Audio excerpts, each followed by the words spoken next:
নমস্কার। গল্পের ঝুলিতে সকল শ্রোতা বন্ধুদের স্বাগত জানাই। আজ আপনাদের জন্য গল্পের ঝুলিতে রয়েছে হেমলতা দেবীর লেখা দশমিকা নবমিকা। গল্পটি ভালো লাগলে একটি লাইক এবং কমেন্ট করে জানানোর অনুরোধ রইল। আর চ্যানেলে নতুন হয়ে থাকলে আরও গল্প শোনার জন্য চ্যানেলটি সাবস্ক্রাইব করতে কিন্তু ভুলবেন না। তাহলে চলুন শুনে নেওয়া যাক আজকের গল্প। গ্রামের ত্রিবেণী ঠাকুর নিষ্ঠাবান ব্রাহ্মণ। নদীর তীরে ঘর। ভোরে উঠে প্রতিদিন নদীতে অবগাহন স্নান করে এক গলা জলে দাঁড়িয়ে গায়ত্রী জপ করেন 108 বার গুণে।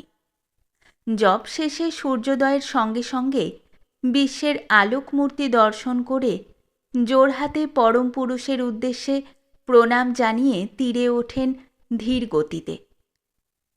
8 ও 10 বছরের দুটি মেয়ে প্রায়ই তার সঙ্গে আসে বাপের শুকনো কাপড় গামছা হাতে নিয়ে। দুটিতে তারা ফুল তোলার চুবড়িও আনে। মাঠের কাছে প্রকাণ্ড এক বকুল গাছ। ঝরা ফুলে তার তলাটা ভরে থাকে ভোরের সময়। গরু বাছুর মারিয়ে যাবার ও ছেলের দল পায়ে দলবার আগে ফুলগুলি তারা দুই বোনে কুড়িয়ে রাশ করে। আশেপাশে গন্ধরাজ, ভুঁইচাপা, হলুদ বরণ, কলকে ফুল ঝাড়ে ঝাড়ে ফুটে থাকে। অযত্নে জন্মানো এই গাছগুলো ফুল জোগায় পাড়ার মানুষদের কম নয়। খুকিরা ওইসব গাছ থেকেও ফুল পেড়ে জড়ো করে অনেক। বাড়িতে বাবা মা দুইজনের পূজার ফুল চাই।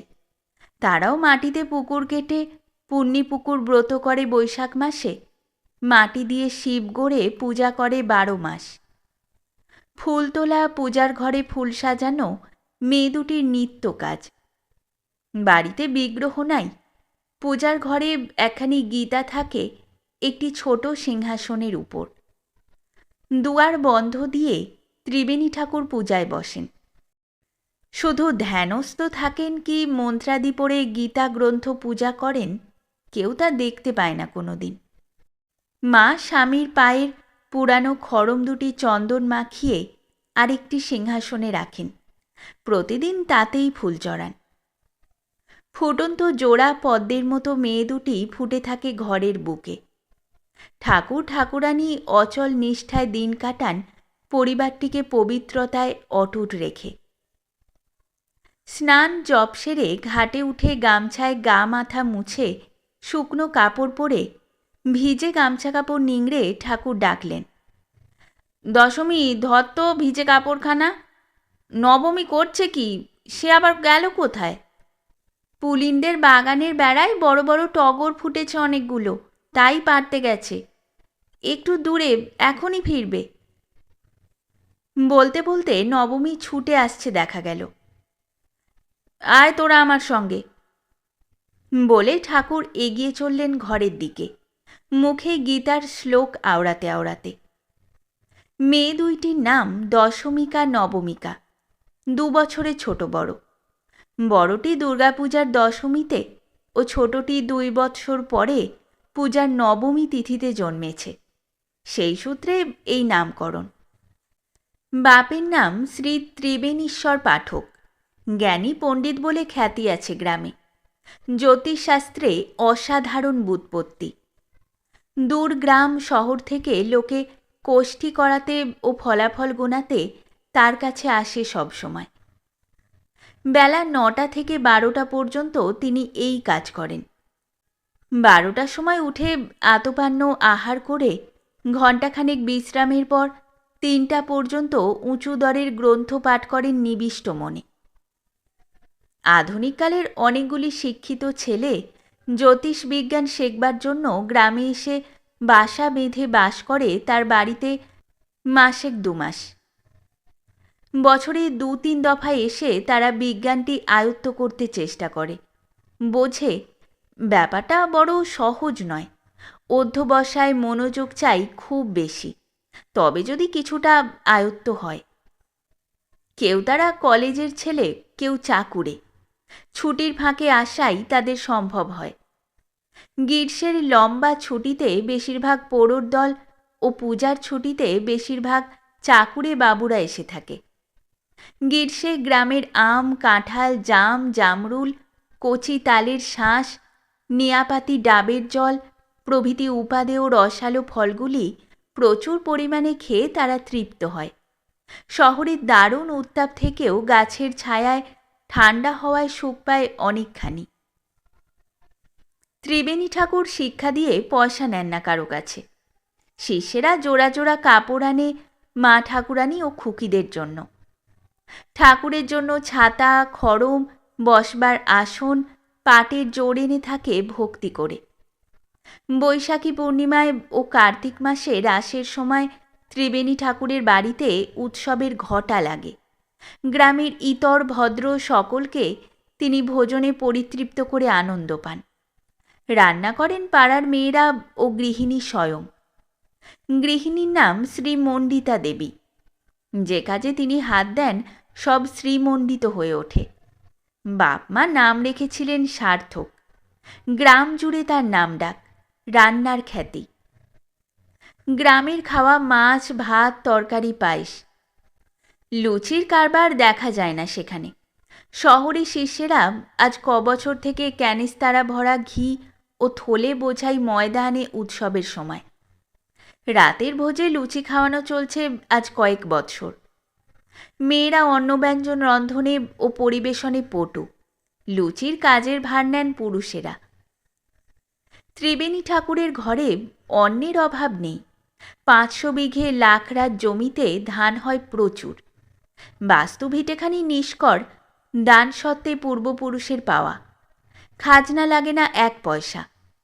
আম কাঁঠালের বড় বাগান বাড়ির সঙ্গে লাগাও। খেয়ে ফুরোতে পারে না নিজেরা ও শিষ্যেরা। রাস পূর্ণিমা। উৎসবের দিন ভোরে উঠে গৃহিণী খুকিদের বললেন, যা তোর পদ্মপিসিকে ডেকে আনগে, উঠান জুড়ে আলপনা দিতে হবে। নকশা চিত্রে পারদর্শিনী পদ্মপিসি গ্রামের মেয়ে। শ্বশুর ঘরের মুখ দেখেনি কখনো। বাপের একমাত্র মেয়ে বিবাহ দিয়ে জামাই ঘরে রেখে মানুষ করেছেন। মৃত্যুকালে বিষয় সম্পত্তি মেয়ে জামাইয়ের হাতে সঁপে বাপ স্বর্গলাভ করেছেন সম্প্রতি। জামাই শ্বশুরের যজমান কয়ঘর বজায় রেখে পূজা পার্বণ ক্রিয়াকর্মে যা 2 পয়সা রোজগার করেন তাতেই স্বচ্ছন্দে দিন চলে যায়। পদ্ম নিঃসন্তান, বয়স আন্দাজ 30। তার স্বাস্থ্য নিটোল দেহখানি ও উৎসাহ ভরা মুখখানির দিকে তাকালে মনটা খুশি হয়ে ওঠে খুব। পাড়ার সমবয়সীরা ছোট থেকে তাই পদ্মকে ডেকে থাকে পাড়া জাগানি পদ্ম বলে। তোরা ঘুমিয়ে মরবি সারাক্ষণ, ঘুম ভাঙানি পদ্ম নইলে জাগাবে তোদেরকে বলে নিজেদের মধ্যে ভালোবাসাটা পদ্ম জমিয়ে তোলে আরও বেশি করে। মেয়ে মহলে পদ্মর খাতির খুব। সবার ঘরে তার ডাক। ভোরের সময় স্নান সেরে একরাশ কালো চুল পিঠে ছড়িয়ে নিজের বাড়ির উঠানে দাঁড়িয়ে পদ্ম ভিজে কাপড়খানা টাঙানো দড়ির উপর মেলে দিচ্ছে, এমন সময় দশমী নবমী বন্ধুটি এলো ডাকতে। পূর্ণিমা তিথি, স্বামী যাবেন যজমান বাড়ির তিথি পূজায়। তার খড়ম, গামছা, ধুতি, উড়ুনি গুছিয়ে রেখেছে রাতেই পদ্ম। সেগুলি সামনে এগিয়ে দিয়ে ঝি গোবরার মাকে বাড়িঘর দেখতে বলে চলল পদ্ম খুকি দুটির সঙ্গে পাঠক ঠাকুরের বাড়ি। বাড়িতে আজ রান্নার পাট নেই। স্বামীর খাওয়া যজমান বাড়ি। পদ্মর নেমন্তন্ন পাঠক বাড়িতে। কপালে বড় সিঁদুরের ফোঁটা, শীতে চওড়া সিঁদুর, চুলের ডগায় গেরো বেঁধে ছড়ানো চুলগুলো কায়দা এনে পাঠকদের বাড়ির উঠোনে বসে পিটুলি গোলা গামলা নিয়ে পদ্ম আলপনা দিচ্ছে নিবিষ্ট মনে। খুকি দুজন উবুর হয়ে ঝুঁকে পদ্মর হাত ঘোরানোর কায়দা দেখছে অবাক হয়ে। সারি সারি নকশা ফুটে উঠছে রকমারি নমুনার। উঠানের ধার ঘেঁষে চারিপাশে আগে পড়ল শঙ্খলতার পাড়। কোণে কোণে কলকে ফুলের কলকা, সন্ধ্যামণির ঝাড়, ফাঁকের গায়ে বেঁকে উঠছে মোটা সমেত পাপড়ি মেলা ফোটা পদ্ম। পরের সারে জোড়া জোড়া লক্ষ্মী পেঁচা, শঙ্খচিল ও হাঁসের দল। উঁচু সারে সরু করে ঝুমকোলতার বের। শেষে ধানের শীষের শস্যা পেতে নূতন ধানের আগমনীর আভাস জানিয়ে বসল একটি মড়াই।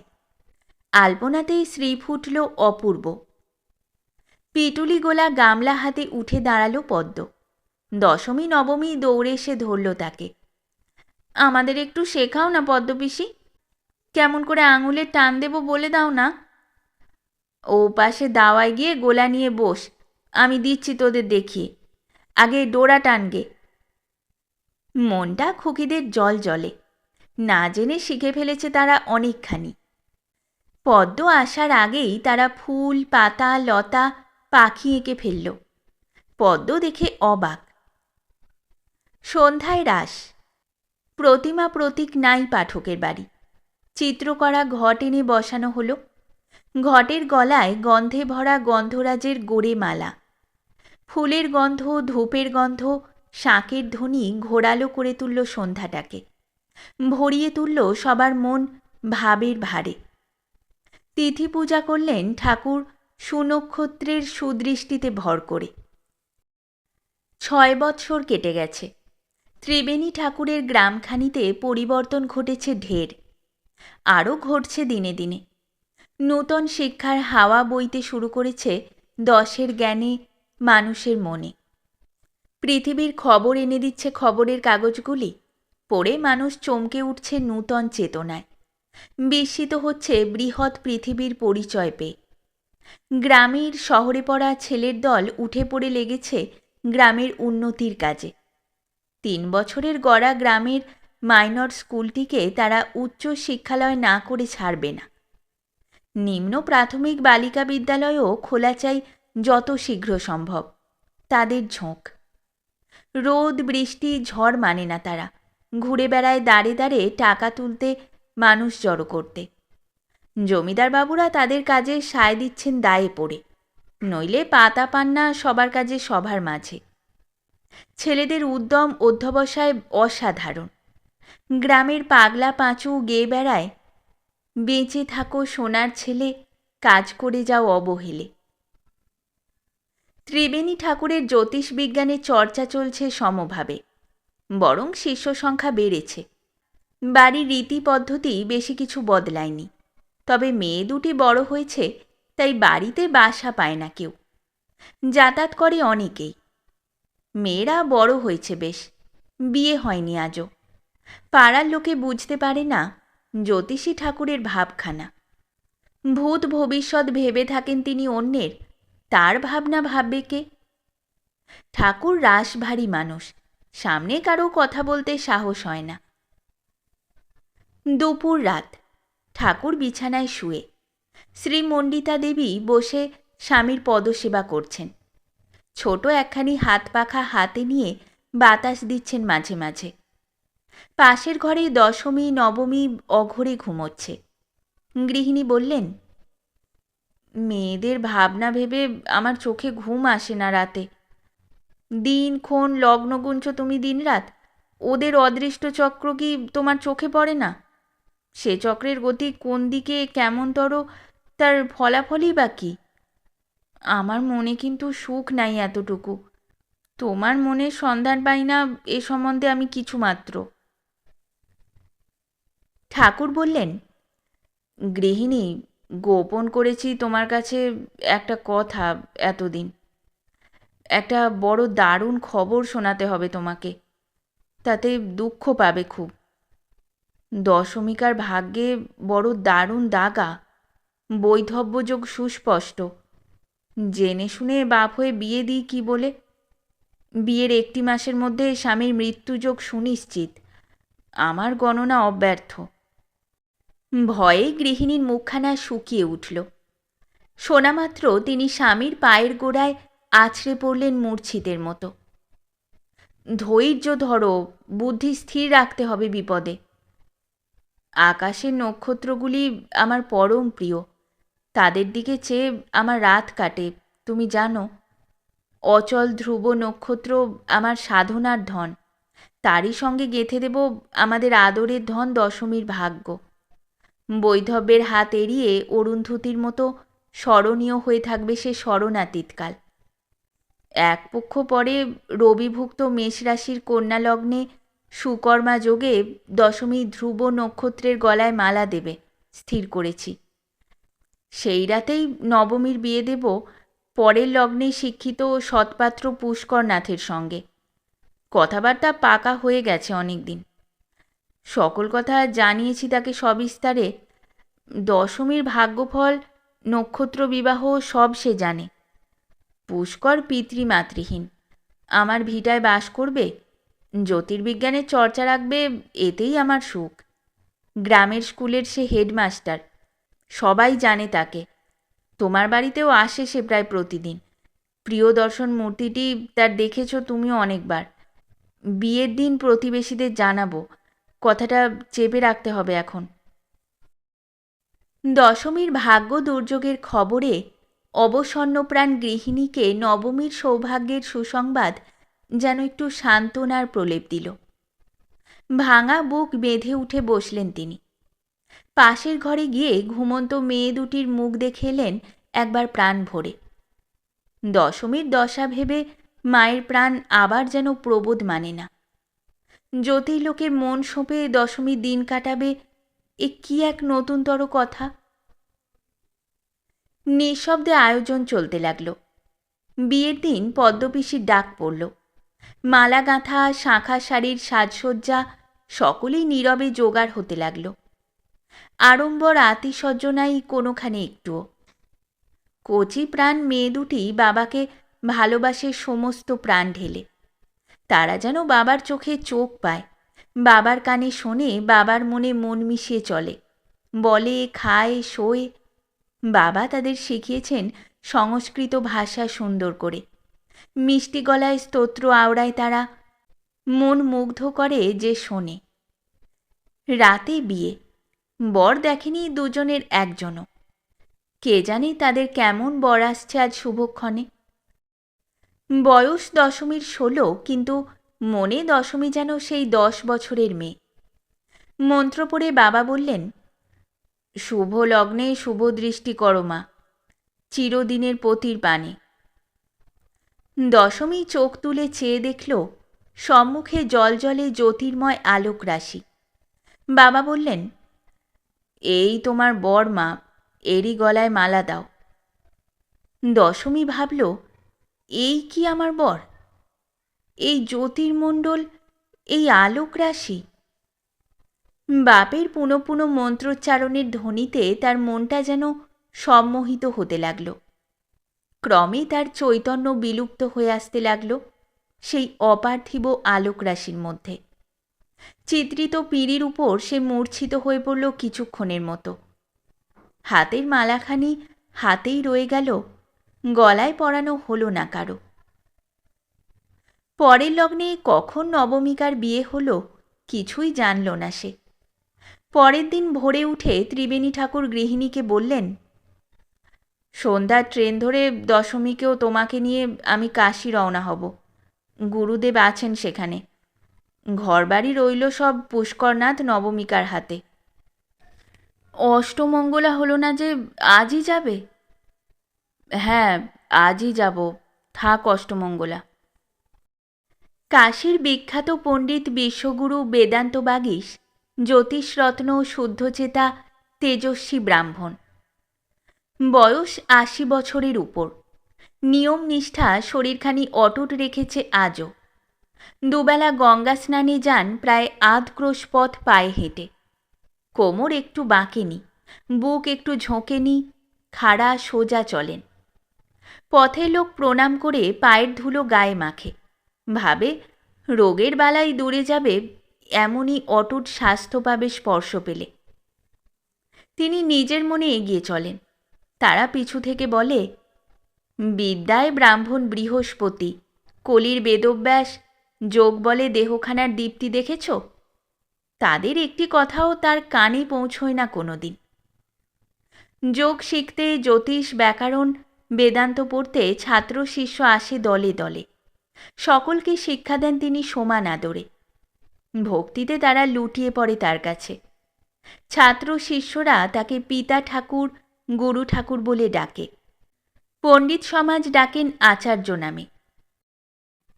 দুমহল বাড়ি। বাইরের মহলটি একতলা, ভিতর মহলের দোতলায় দুখানি ঘর। একখানিতে আচার্যের বিধবা বোন থাকেন, অন্যটি বন্ধ থাকে আচার্য গৃহিণী স্বর্গগত হওয়া পর্যন্ত।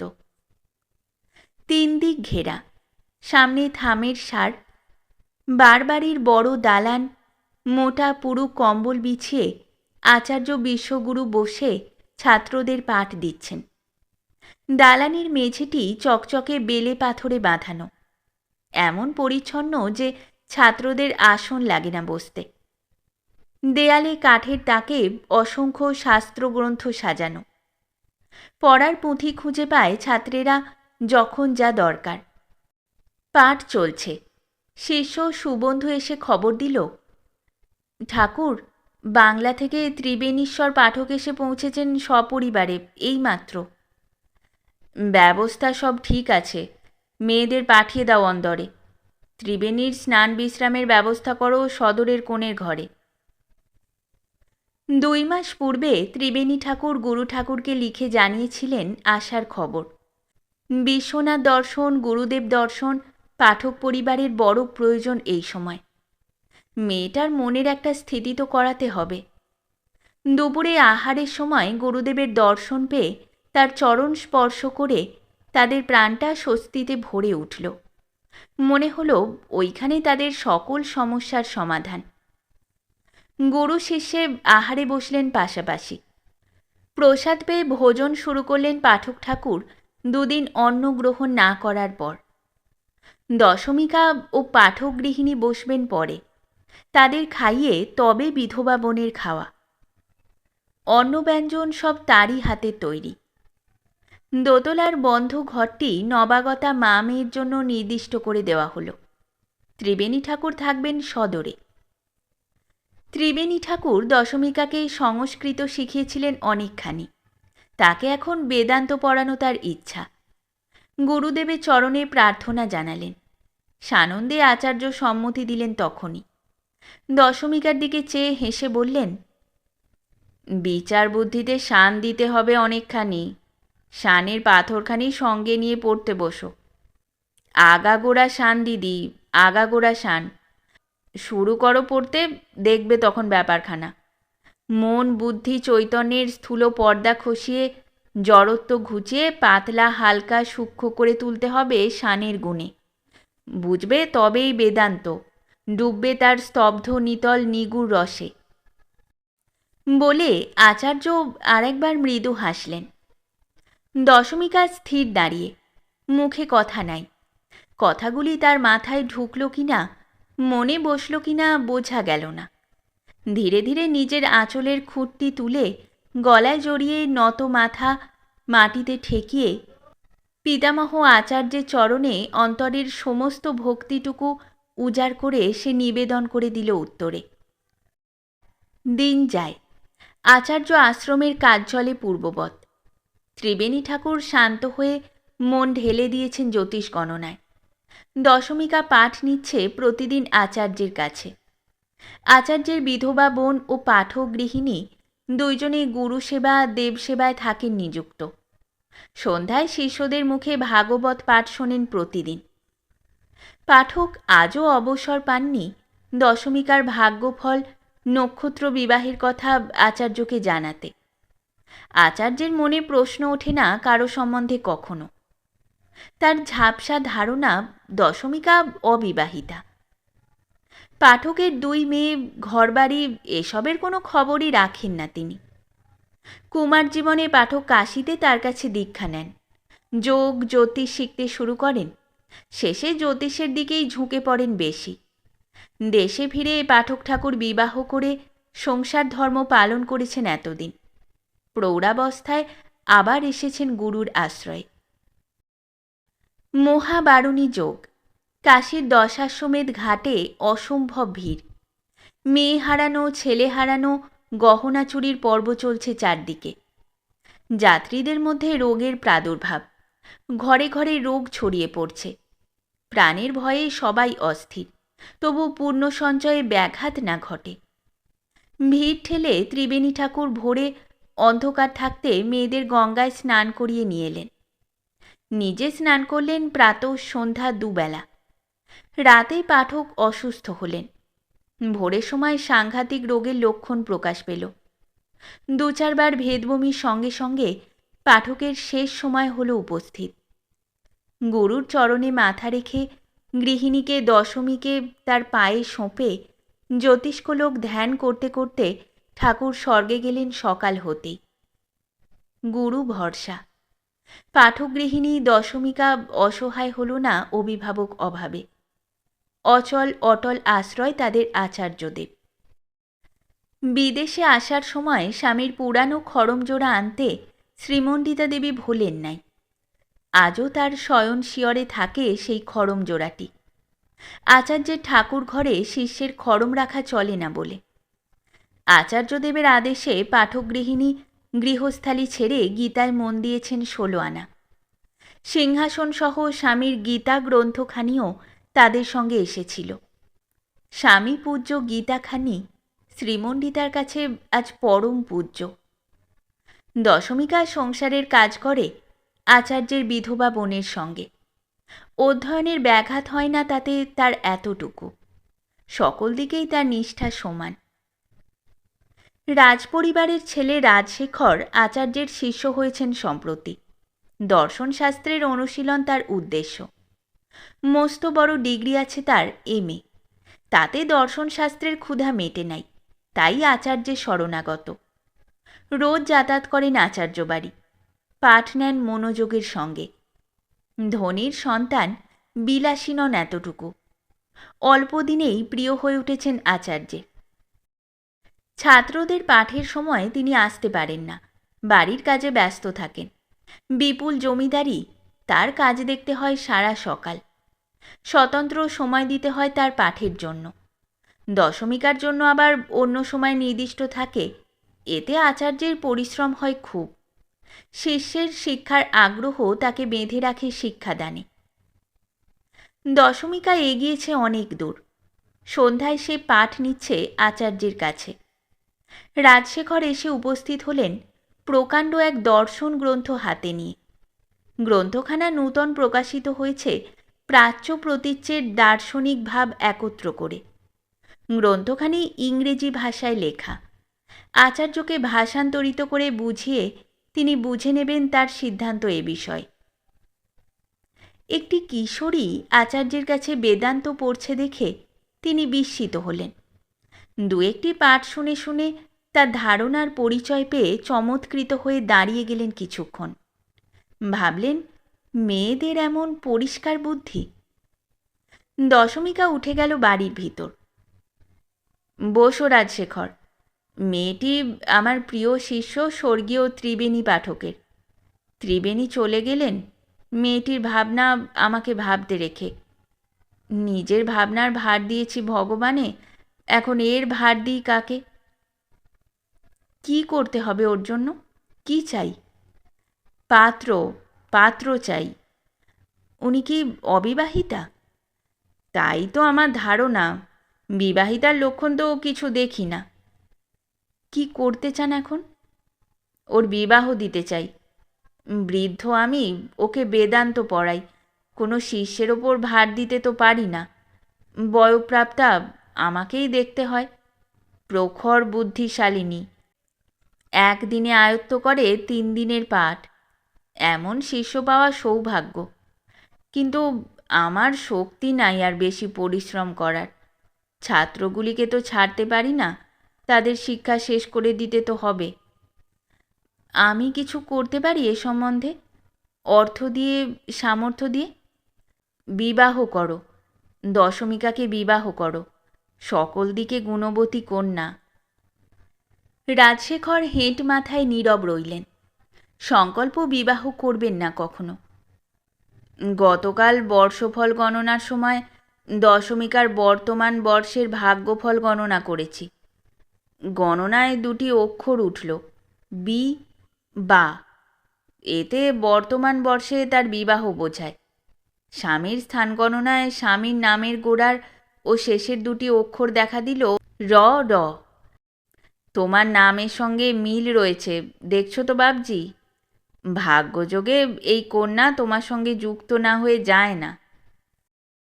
রাজশেখর মনে মনে গুরুর উদ্দেশ্যে বললেন, অসংসারী মন আমার, সংসার বাঁধনে বাঁধতে চাইছেন কেন আচার্যদেব? মনের ভাবটি তার এক মুহূর্তে আচার্য যেন পড়ে ফেললেন। বললেন, এরূপ কন্যার সংসর্গে বাঁধা না পড়ে বাঁধন কাটিয়ে ওঠা যায়। তুমি নির্ভয়ে বিবাহ করো, উভয়ে একত্র চারিধাম, চতুর্দশ তীর্থ, 51 পীঠ দর্শন করো। আমির গ্রন্থি খসে যাবে বৃহৎ বিশ্বের সংস্পর্শে। যজন যাজন, পঠন পাঠন, বিশ্বের বিরাট রূপ দর্শন সবগুলি মুক্তির সহায়।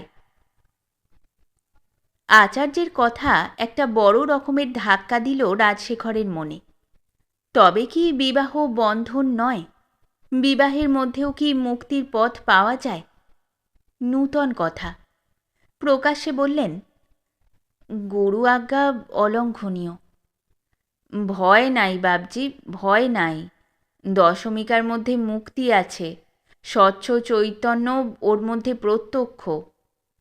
আশ্চর্য জ্ঞান আচার্যদেব, চৈতন্য কি প্রত্যক্ষ করা যায়? চৈতন্য প্রত্যক্ষ হন অভ্যাস গুণে। কেমনতর অভ্যাস? জ্যোতির্ময় আত্মার ধ্যান। কোনখানে? অন্তরে নিজের নিগূঢ়তম সত্তায়, বাহিরে বিশ্বালোকে, বিশ্বের অখণ্ড পরিপূর্ণ স্বরূপে। কথাগুলি অন্তরে প্রবেশ করে রাজশেখরকে অভিভূত করে ফেলল।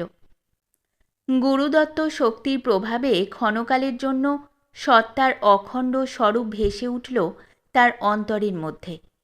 সে এক অত্যাশ্চর্য অভূতপূর্ব অনুভূতি, অনির্বচনীয় রসাস্বাদন।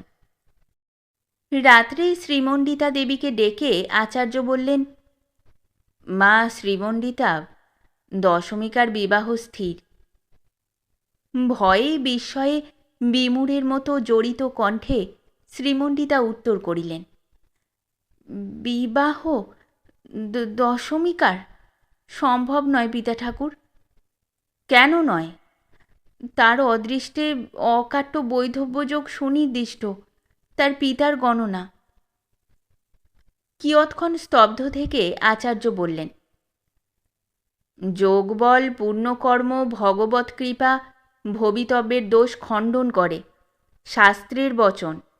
দুশ্চিন্তা দূর করো মা, ভগবানের শরণাপন্ন হও। স্বর্গীয় স্বামী নক্ষত্রের সঙ্গে দশমিকার বিবাহ দিয়ে গেছেন, পুনরায় বিবাহ সম্ভব কি করে? নক্ষত্রের সঙ্গে বিবাহ? ব্যাটার আশ্চর্য বুদ্ধি বটে। আচার্যের দুর্ভেদী সূক্ষ্মাতিসূক্ষ্ম বুদ্ধি সর্বত্র সকল সমস্যা সমাধানে সমর্থ। নক্ষত্র অশরীরী জ্যোতি, শরীর গ্রহণ করে দশমিকার হাতের মালাখানি নিতে পৃথিবীতে আসাটা তার অসম্ভব কিসে? স্পন্দিত বুকে শ্রীমণ্ডিতা আচার্য আর কি বলেন শোনার অপেক্ষায় রইলেন। দশমিকাকে বলো মা, রাজপুত্র রাজশেখর নক্ষত্রলোক থেকে নেমে এসেছেন তার পানি গ্রহণের জন্য। বিবাহের সকল অনুষ্ঠান পূর্বেই শেষ করা হয়েছে, মাল্যদান বাকি। কাল পূর্ণিমা সন্ধ্যায় দশমিকা রাজশেখরের গলায় মালা পরাবে ধ্রুব নক্ষত্রের সামনে। অখণ্ডনীয় বিধিলিপি খণ্ডিত হল গুরু কৃপায়। বলো মা, ভগবৎ কৃপায়।